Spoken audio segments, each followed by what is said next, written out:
స్వప్న, బ్రహ్మదేవుడికి ఏమాత్రం బ్రెయిన్ లేదు. నీ జగన భాగానున్న పుట్టుమచ్చ ఈ పై పెద మీద ఉంటాను. నీ అందం అదుర్స్.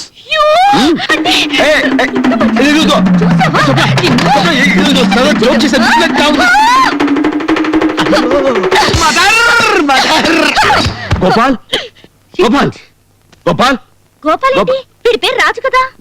అదే రాజు అంటే గోపాల్ రాజు. రాజు రాజు వెనక నుంచి వచ్చి నన్ను చేద్దాం అనుకున్నాడు. బుద్ధి చెప్పాను, రేపటి దాకా లేవడు.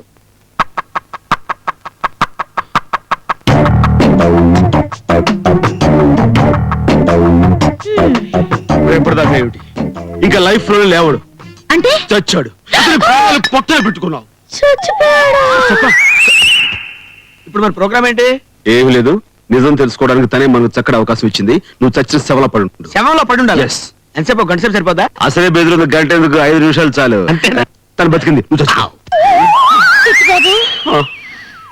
చెట్టు బాబు ఏమైంది? ఏమైంది ఏంటి? నేను ప్రాణాలు బలికొన్నావు. అతను చచ్చిపోయాడు, తన వాళ్ళ కాకుండా పోయాడు. భూమి మీద తనకు నూకలు చెల్లిపోయాడు. వాడిని నేను చంపాలనుకోలేదు, జస్ట్ వాడికి బుద్ధి చెప్పాలనుకున్నాను అంతే.